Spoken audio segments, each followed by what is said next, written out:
We are CEOs, executives, educators, and professionals from all sectors of society who support the global expansion of betterment in the world through joy and joyily. I'm your host, Cheryl Lynn, founder of the Chair of Joy Experience. Together, we have developed the World Council of Joy, and our council invites CEOs and innovators from impactful organizations to the Joyly podcast. We showcase how generous, bold, and fully engaged they are in their work and what a culture of joy is to them. Hi there, my beautiful Joyly Studios people. Thanks for joining me here today. I am with the amazing Joe Swinger. What did you say to me earlier before? You're Joe Swinger and not the swinger on porn, or what was it? Well, yeah, when people say they check me out online, I always have to remind them I'm not the swinger with the porn. I'm the leadership guy, the coach. So tell me Yes, we're going to get right into this juicy podcast today because I really want to see you authentically living in the chair of joy. We talked about that a little bit, but give our audience some background about who you are. You wrote a couple of books and you're doing some corporate training in some Fortune 500 companies. So tell me a little bit, please. Well, currently I'm the founder of the Silver Linings Network. It's an organization for people over 40 who want to make the second half of life the best half. And I call it by living the VIP life of vibrancy, impact, and purpose. My background, I have probably 30 years in corporate leadership, mainly in the retail sector. And I was known as the manager from hell for about half my career, and then went through a transformation to become an enlightened servant leader. This is when the movement was going in the 90s. And finally got out of corporate jail, what I call corporate jail, and a couple of years ago, and that's what I do now. So I help people as a personal coach to make the second half the best half, but also to get people out of corporate jail that are stuck there and really want to make some big changes in their life and have impact. So tell me briefly, one quick success story of someone who you took out of corporate jail and got them on a different train. Well, yeah. So there's people in retail. I'll use somebody there, they're in the leadership sector, running a big box, probably, at 15 years with this last company. And, mid 50s, probably 50 pounds overweight, very stressed out. And, it's a very difficult time in leadership right now with everything changing in companies. And they just asked me, what they should do. And so I walked them through a lot of the options. This person was financially secure. And, again, what's typical is people don't know what they want to do. They know they want to do something, but they don't know what, because they really haven't had time to explore their needs and desires and goals on how to make an impact. And so with this person, I walked them through. We went through some plans on what to do, and they, finally left the corporate world and are still really on the discovery about what they want to do for the next 20 years. And we're constantly changing. What you do for 5 years, you may change again in 5 years. As we could see, this COVID kind of throws a curveball. So the environment out there is interesting, and it sounds like you are teaching people a new skill set, very similar to what I'm doing. So what is it? The book, Wake Up the Magic Within. Awaken the Magic Within. Yeah, that's basically kind of fictionalized story of my transformation from the manager from hell to an enlightened leader. So what would you say if you could give us a sentence or a couple of words around what the aha moment was around becoming a manager from hell or to what you are now? Well, I was doing a great job. I was one of the leaders in the company. And then right about this time, they came out with these employee surveys that were not common at the time. And I found out that everybody hated me. And upon discovery, Joe was always one of those guys who cared about the numbers. And so I really had to do some self-exploration, and I happened to be on the road at another, another one of our locations. And I just decided that, hey, I am going to go to work as a motivational speaker. Now, granted, I didn't know what a motivational speaker was. I had no idea about becoming an author or anything. I just knew that I was going to go to work the next day and start impacting people's lives positively. And, in the journey in the book, I call it the 7 essential virtues for incredible success. The character in the book got it all in one night. It's a process, because you do it a day, you do it a week, you do it a month, and it's like, well, Joe is acting different, but he hasn't really changed, until that just becomes who you are. You don't think about it anymore, and you're there every day for your subordinates.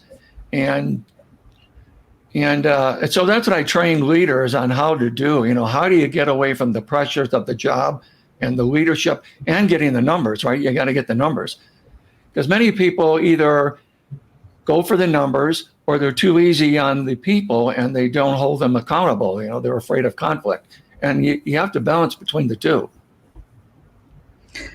Well, it sounds like you are living the life of a servant, authentic leader. And what I love about you the most is that you took the time and the daily intentional focus to up-level yourself and your thinking so that you could create opportunities for those people around you, which again, then impacts yourself. So we talk a lot about joy over here. So what do you think first, the definition of joy, what would you say that is from your perspective? I'm always curious how people address it. All right, so let me tell you this. Upon the discovery, I found out that I was unhappy on the job and the marriage from hell because I lacked self-worth for decades. That's just the way it came from my upbringing, and there was no self-love, no, always beating myself up. And I found out that as a leader, you're very defensive, you won't take input. And I found out that that's really is the true joy. Joy is not something external that you go on a vacation and you get, although that can happen. It's really about loving yourself and the self-worth and having simple joys, being in a state of gratitude. I had one right now before this call where I went in my yard and, kind of reviewed. I was grateful that I was going to be on the call with you, and, a spectacular day here in Albuquerque.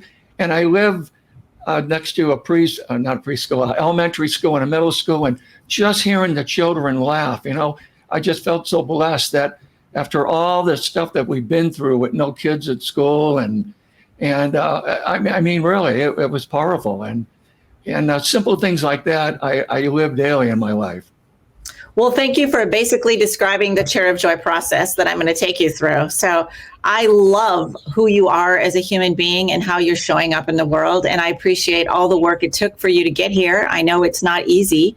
And now that you're able to give back is extraordinary. So congratulations on your success, Joe. And thank you very much for saying yes to being on our live podcast today. I really appreciate it. Thank you. I've been blessed to be in the Chair of Joy. Yeah, here you are. Well, here we go. We're going to go ahead and go through the process. I want to keep these really short so that our listeners can really get a flavor for what we're talking about, and so that they can also up level. Maybe they're in a situation that they're in a process that, their families, their marriages, outcomes, obstacles, bosses, all the things that we just talked about are not really gelling, right? And it's pretty simple with an internal process to focus on intentional joy. So I'm going to ask you very clearly, or a few very clear questions that you can give me some very quick answers with. So my first question is, do you have a chair of joy somewhere on your property or inside or outside, it doesn't matter where, that you could claim as your chair of joy? I do. It was the one I just spoke about. Was it a bench, or what was it specifically? No, it's a chair with a little cafe table, 2 chairs. How lovely. And you just sat in it prior to this. So that's incredible. Incredible. Did you know that we were going to be talking about your chair of joy today? No, I had no idea. So there you are in your chair of joy. And you said when you're sitting there, you can look out and see what? What do you specifically see? Well, I just see my beautiful backyard and the sky. Because nothing is behind me, I have a full sky. The schools are behind me, but they're, like 100 yards away, but I hear the children. And there's times that, I just sit out there and just like recently, the sun was setting, Venus is setting, but it was bright as all it can be. And then as the evening wears on, Jupiter is bright in the sky, and Saturn, and I just feel at one with the planets. I mean, it doesn't really have to be a big thing for me to experience joy. I absolutely love gratitude in the moment. I absolutely love the evolution of where you've been to where you are now. I appreciate that very much. I can hear the joy and feel the joy all the way over here from Albuquerque to Wisconsin. So I appreciate that. Further, I just want to speak to our audience that's listening. So what Joe just did is he went out to his chair of joy. He looked around, he heard the children, he saw what he could see with the blue sky, and his feet are on the ground. So he's very grounded. So if all of you could figure out where your chair of joy is right now, just take a minute, look around, put your feet on the ground, and just take a minute to see what you can see and hear what you can hear, and do this for just a few minutes. And I don't know about you, Joe, but a lot of people have told me to meditate over the years, and I always felt like I got it wrong. So this is an opportunity to get it right by simply doing what you just did prior to this call, and what I do 3 times a day in my chair of joy. Wherever I am and whatever I'm doing, I can always find a chair to sit down and take a couple of minutes. So the next part is very simple. I want you to just take a deep breath. And I for everyone listening too, think about the thoughts that are pouring through your brain. What do I have to do? Where do I have to go? I have to accomplish. I have things to do. What are we talking about? And think of those as fish jumping out of the water, one right after another. Fish, fish, fish, fish jumping. And when you're taking a deep breath and your feet are on the ground, you're basically giving yourself permission to just sit still and let the fish do the work under the ocean floor. And I see it as the fish having an opportunity to talk and solve some problems. And if you're a believer in a religion or God, that there's an opportunity for you to hear what is being said instead of always going, yep, yep, yep, yep, yep. So that's beautiful. And then everyone, one more deep breath. Joe, I'd love for you to take one more deep breath. And I want you to tap into one of the most joyful moments of your life. It could have been just now this morning, or when you were a little guy, or anywhere in between. And I love seeing the smile erupt on faces when something comes. What's the first thing that came to mind? Well, I'm going to give you one that happens on occasion. Is my family loves to play table games, board games. And when we play the board games, I've got twin boys. They're turning 25. And everybody is laughing and acting crazy, and maybe a few swear words or two. I back up sometimes and just look at everyone and how blessed I am. What are the boys' names? To be able to experience it. Jonathan and Kevin. Kevin. And Kevin, yeah. And just so everybody knows, you don't have to have a house to sit in the yard. I tried to leave corporate jail some years ago, and I lost my home and was in with rentals, and you could experience the same thing in a rental yard. I wanted to make that clear. I love that point very, very much. I carry a big fancy chair with me around kind of to make a point, but I find a chair of joy on a curb or on the front porch or, anywhere that can just be me and my feet on the ground and the ability to look around and see. So thank you for sharing that about Jonathan and Kevin and your ability to kind of step back and take a look. So just let that moment kind of resonate from your head to your toe and sort of feel yourself back in that around the dinner table and what that experience was like. And then Joe, that was so perfect. I'd love for you to do it one more time as we continue to raise the vibration of joy in your body. And one more deep breath in. And I want you to see if you can go to another place and another time that also was joyful, that all pistons were firing and something felt really good for you.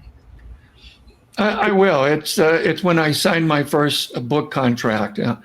Now, my first book was I decided in probably 1984 that I was going to be an author, again, with no clue on what to do. And we certainly didn't have the resources we have today. And I carried a pen like this in my pocket as a symbolic meaning that I was going to be an author. And I didn't publish until 2005. And that's the Leave Your Nose Ring at Home on the Wall.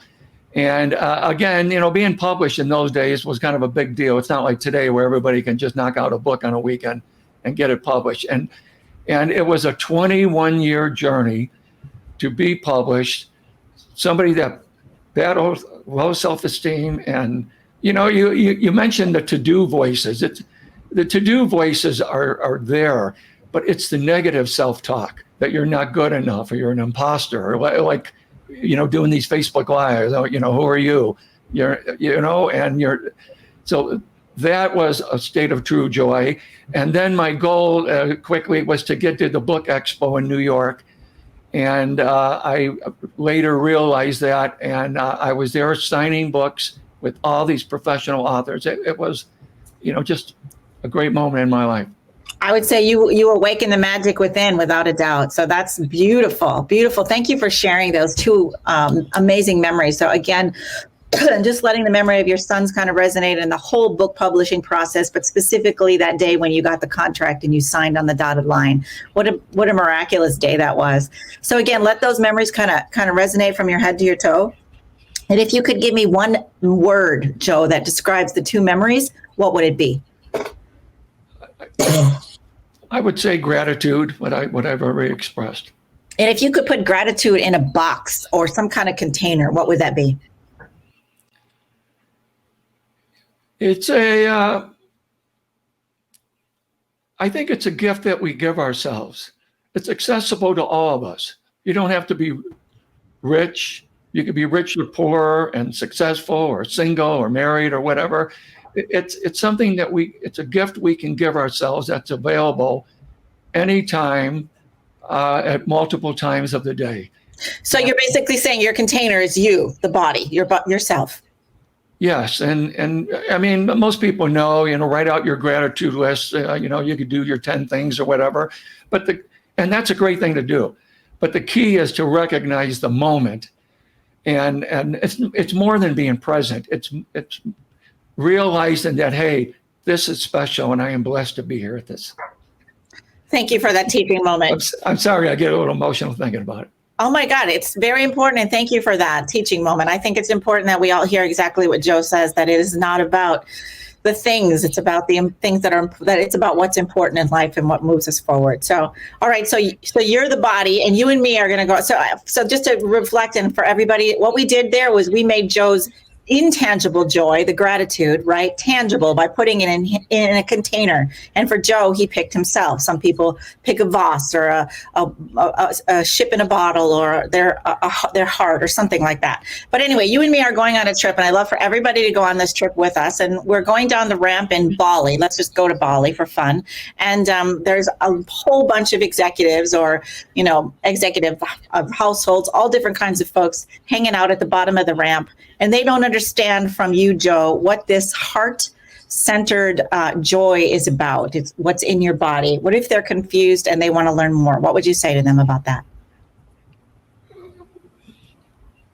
Well, first off, I would do some of the things you have done. You close your eyes, you kind of get centered, and to kind of, if we're at the bottom of a dock in Bali, I would imagine it's pretty beautiful. And, so get centered, and then open their eyes and silently just look at the beauty around you. And then I like to do with something that's called Rampage of Appreciation, where the people at the dock would walk for 5 minutes and silently just look at everything. Look at the trees, look at the birds, the insects, the wind blowing on them. And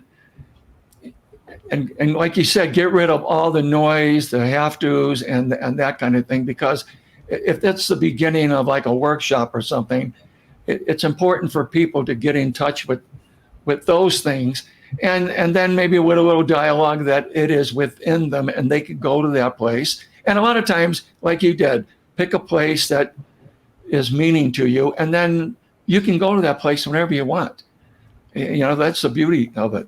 And like you said earlier, it costs absolutely nothing. So just to remind everybody what we just did there, and Joe helped me do so perfectly, was that he took his words, the words that came from him to those to the audience that was standing there, are often the words that we need to hear ourselves or want to hear ourselves, like how to focus, how to slow down, how to be intentional, how to stop and look around and really see the insects and the birds and the droplets of water and all of those kinds of things. So thank you for that, Joe. Such a perfect candidate to have on our show today to do this. So one last question around the Chair of Joy exercise. If you could give this container of gratitude away to someone today, who would that be and why?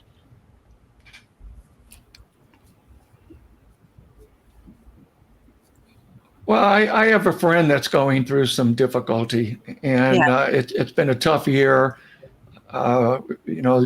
with the career, with the health, and those kind of things. And, sometimes people that know us don't take to us like strangers, like my family. It's not Joe, the author. And if I could give that person that box of gratitude and open it up every time they feel down or stressed or ready to give up, that this isn't working, and just remember to love themselves, and maybe even have a little mirror in there, or some favorite pictures, and that's what I would do. Isn't it that simple, Joe? I mean, truly, isn't life that simple? To boil it right down to having an experience like we're having right now and talking about what's important and really understanding what it takes to focus on joy. Yes, it is that simple. And it's like anything. It's like working out at the gym. You just have to start. It may feel awkward in the beginning, but you do it day after day, you're going to start seeing results, just like anybody doing anything. And Joe, that's a really good point that I want to kind of end with here today, is that it's taken me 20 years to really get clear about what it is that I'm doing and that's important, instead of running around and searching and looking for answers outside. That the ability to be more joyful and to live a more joyful life and be more productive in my relationship, in my marriage, and just having the ability to overcome obstacles is really about the fact that we decided to do it intentionally. So the Chair of Joy is different in that this is developing a skill set for all of us, right? That we can use, that kind of blows all other, programs out of the water, because we get to really use the skill set that Joe and I just went through to process our approaches toward businesses, family, friends, neighborhoods, communities. Everyone can use this skill set and make it impact their businesses. And what's important, Joe, is it's easily to do for you to get out in your Chair of Joy two or three times a day. Would you agree? Yeah, absolutely. Do you get out there 2 or 3 times a day?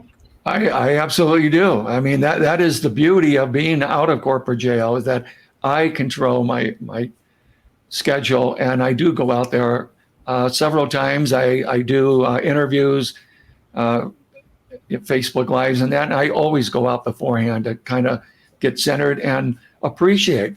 Many people have not liked the virtual world and the Zoom calls and that, but it's another opportunity. And Joe, what if you would have been doing this Chair of Joy process in your corporate office, whether it be in the boardroom or, taking a minute to go outside and, find a space to walk or sit down? What do you think would have been different in your corporate world? Well, I love this because it's something tangible. Near the end, I would take people on walks, like I said, the appreciation walk, but to put people or one person in a Chair of Joy and get them to forget about the pain of the job and focus on themselves and how they could better themselves with the state of gratitude and impact the customer experience. I mean, that's what it's all about if you're in that environment. And instead of being miserable for 8 hours, impact people. That's what the VIP life is. Have a purpose, impact people, and you'll see the vibrancy in your life. in your life. And I think that a lot of people that are listening are business owners or in executive roles. And how does it impact how you have a conversation with someone later in the day? Or what's the email different than you just sent or would be sending? You know, what's the phone call sound like in sales versus what it was a minute ago prior to doing this experience? So I worked really hard on this, Joe, to get a very simple Chair of Joy process. I see it replacing the timeout chair for children's. I see it in guidance counselors' offices for the high school kids and veterans and seniors and lots of people who understand or will begin to understand the importance of a Chair of Joy. So I'm curious what your biggest takeaway today was regarding the Chair of Joy specifically. Well, I love what you said about the corporate. I used to call it a cup of Joe, where I would take somebody out for a cup of Joe. But I think what I love about the chair, and people can use any chair that works for them, is, again, when you put somebody in the timeout chair, they're there for a reason, and they're supposed to obviously focus on what they've done in that. But the Chair of Joy is to it's your moment, your time to love yourself. And in my case, it's gratitude, but in somebody else's, make it your own. If it was a physical thing, how would you color it or paint it or whatever you want to do? But that's like your space, and that's what I love. Yeah, that's a really good point. And I'll let you go, but real quick is, the people that tell me that their Chair of Joy are stools or the grass by the side of the lake or a hand-painted antique broke chair or whatever it is. The bottom line is it serves the same purpose that it does for everyone, no matter what socioeconomic background you're in or what time, constraints or obstacles there are. So, Joe, thank you for being on the show today. I got to run, but what a pleasure to meet you, and I hope we can connect again very soon. Hey, thank you. I've been blessed to have been in the Chair of Joy and to be on the show with you, Cheryl. Thank you. You were an absolute perfect guest. And everyone listening today, give it up for Joe Swinger, the one that's not the one associated with the not so good stuff. But what a great name you have, and continue on with the good work. Thank you again for being here, and everybody that's listening. And take care. Take care. Bye-bye. This podcast is a part of the C-Suite Radio Network. For more top business podcasts, visit c-suiteradio.com.